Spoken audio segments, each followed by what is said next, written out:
আসসালামু আলাইকুম সবাইকে। নাদিয়াস মম ব্লগ চ্যানেলে আপনাদের সবাইকে আরও একটি দিনের নতুন ব্লগ দেখার স্বাগতম জানাচ্ছি। সবাই কেমন আছেন? আশা করি আল্লাহর রহমতে সবাই ভালো আছেন। আমরাও আলহামদুলিল্লাহ ভালো আছি। বেশ কয়েকদিন যাবৎ কোনো ব্লগ আপলোড দেওয়া হচ্ছে না, কারণ নানান ধরনের কাজে ব্যস্ত থাকা হয়, যার জন্য ব্লগ আপলোড বা তৈরি করা হয়নি। তো এই যে মানি প্ল্যান্ট গাছের যে টবটা ছিল সেটাকে আমি হোয়াইট কালার করে নিয়েছি, কারণ আগের যেই কালারটা ছিল ওইটা আমার কাছে ভালো লাগছিল না, যার জন্য আমি পুরোটা হোয়াইট কালার দিয়ে নিয়েছি। আর এখন এখানে আমি এই অ্যাক্রিলিক কালারটা দিয়ে পেন্ট করব টবটা, যার জন্য এখানে আমি একটা কলম নিয়ে নিয়েছি, কারণ কলমের পেছন সাইড দিয়ে আমি এই গোল গোল সার্কেল করে প্রিন্ট করব। বেশি গর্জিয়াস না, হালকা করে টপটা সাজাবো। এই তো দেখতেই পাচ্ছেন, এভাবে করে সাদার মধ্যে লাল প্রিন্টটা দেখতে ভালোই লাগছে। তো কলম দিয়ে আমি এই ডিজাইনটা সুন্দর মতো ফুটিয়ে তুলতে পারছিলাম না, যার জন্য দেখতে সুন্দর লাগছিল না। তো পরে আমি ব্রাশ দিয়ে এই ডিজাইনটা করেছি। ব্রাশ দিয়ে করার পরে দেখলাম যে সুন্দর হচ্ছে আউটপুটটা, কিন্তু কলমের দিয়ে ভালো হচ্ছিল না। মানে আপনাদের সাথে একটা কথা বা একটা রিকোয়েস্ট, যেটাই বলে নিচ্ছি, যে ভিডিওটি ভালো লাগলে অবশ্যই আমাকে একটি লাইক দিবেন, এবং যদি আপনি সাবস্ক্রাইব করে না থাকেন আমার চ্যানেলটি, অবশ্যই সাবস্ক্রাইব করবেন। আর যারা আমার চ্যানেলটি সাবস্ক্রাইব করেছেন তাদেরকে অসংখ্য ধন্যবাদ। তো এখানে আমার টপটি পেন্ট করা প্রায় শেষ। দেখুন আউটপুটটা কেমন হয়েছে, যদিও সিম্পল কিন্তু দেখতে সুন্দর লাগছে। আর এটা যেখানে ছিল সেখানে আমি হ্যাঙ্গিং করে দিলাম। আর আমার ঘুঘু পাখিটি আবার ডিম দিয়েছে, ওরা দুইজন একসাথেই ডিমে তা দিচ্ছে। যাক, ওদেরকে আর ডিস্টার্ব করলাম না। টেবিলের এই সাইডটা একদম খালি হয়েছিল আর দেখতেও ভাল লাগছিল না, তাই ভাবলাম যে এই সাইডটা একটু ডেকোরেশন করা যাক। আর এখানে যে ধুলা ময়লাগুলো ছিল সেগুলো আমি পরিষ্কার করে নিচ্ছিলাম ভালো করে।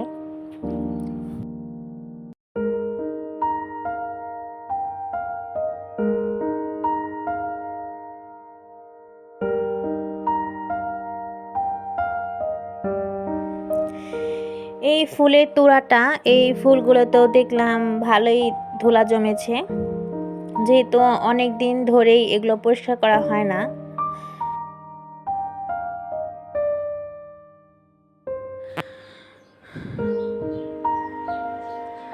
এই হাঁড়িটা একটা পরিত্যক্ত হাঁড়ি। তো এই হাঁড়িটাকে আমি এরকম ডিজাইন করে নিয়েছি কালার করে। কেমন হয়েছে জানাবেন, যে ফেলনা একটা হাঁড়ি দিয়ে কিভাবে একটা ফুলের টব বানানো যায়। তো হাঁড়িটা যেহেতু খালি রাখলে দেখতে ভালো লাগবে না, যার জন্য এখানে একটা ফুল দিয়ে দিলাম, দেখতেও বেশ ভালো লাগছে।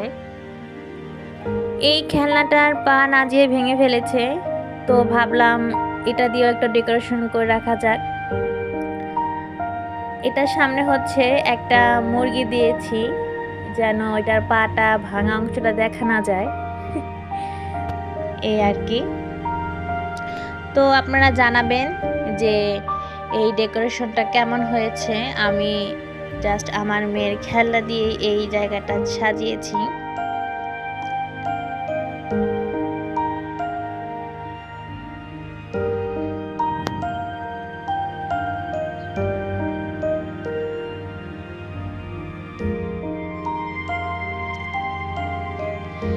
তো এই ফাইনাল লুক ডেকোরেশনের।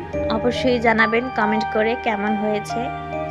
তো বিকালে একটু বাইরে গিয়েছিলাম, তো দেখলাম যে আমাদের এলাকায় এরকম সবাই গ্রাফিটি আর্ট করছে। জিনিসটা দেখতে খুবই ভাল লাগছিল, যদিও একদম সম্পূর্ণ কাজ শেষ হয়নি। তো ওদের কাজগুলো আপনাদের সাথেও একটু শেয়ার করলাম যে কেমন হয়েছে। খুবই সুন্দর হয়েছে এই গ্রাফিটিগুলো। আমার কাছে এই ডিজাইনটা তো বেশ ভালো লেগেছে। যে একটা বাল্ব এঁকেছে, তার মধ্যে একটা দৃশ্য খুব সুন্দর হয়েছে। এটা আঁকাগুলো এখনো শেষ হয়নি, ওরা কিছু কিছু এঁকেছে আর বাদ রেখেছে।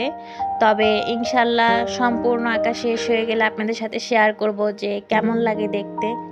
ওদের গ্রাফিটি আঁকা দেখে আমারও তো মনে হয়েছে যে আমার বাসায়ও তো কতগুলো ক্যানভাস আছে, যেগুলো হচ্ছে আমি এখনো কিছুই করিনি। তো এর জন্য আমিও ক্যানভাস বের করে নিলাম যে দেখি কিছু আঁকা যায় কিনা। তো দেখলাম যে ক্যানভাসটা একদম মসৃণ না, দেখুন কিছু কিছু জায়গায় কিন্তু একটু সমস্যায়, যে দেখতেই পাচ্ছেন। তো একটা জিনিস আপনাদেরকে শিখিয়ে দেব যে যখন দেখবেন ক্যানভাস এরকম মানে মসৃণ না, তখন কিন্তু আর্ট করলেও সুন্দর লাগে না। তো যার জন্য হচ্ছে আপনারা একটা এরকম যে শীষ কাগজ যেটাকে বলা হয়, যেটা দিয়ে ওয়াল ঘষা বা জানালার গ্রিল ঘষা হয়, সেটা দিয়ে যদি আপনারা এরকম ক্যানভাসটা মানে ঘষে নেন ভালো করে, তবে কিন্তু ক্যানভাসটা একদম মসৃণ হয়ে যাবে। আমি আপনাদেরকে দেখিয়ে দিচ্ছি যে দেখবেন নিমেষেই এই ক্যানভাসটা কিন্তু একদম ক্লিন হয়ে যাবে। তখন কিন্তু যে কোনো কিছু আর্ট করলেও হচ্ছে আপনার জিনিসটা দেখতে সুন্দর হবে। আমার কিন্তু অনেকটাই হয়ে গেছে, আর না করলেও হবে, একদম মসৃণ হয়ে গেছে ক্যানভাসটা। এই যে সাদা সাদা কিন্তু একটু পাউডারের মতো উঠবে। এই যে দেখছেন আমার হাতে যে সাদা সাদা পাউডারটা লেগে আছে, এর জন্যই কিন্তু ক্যানভাসটা একদম ছিল, খড়খড়া টাইপের ছিল, কিন্তু এখন কিন্তু একদম মসৃণ হয়ে গেছে। আর যেই স্পট বা যেই এবড়ো থেবড়োগুলো ছিল সেগুলো এখন সমান হয়ে গেছে।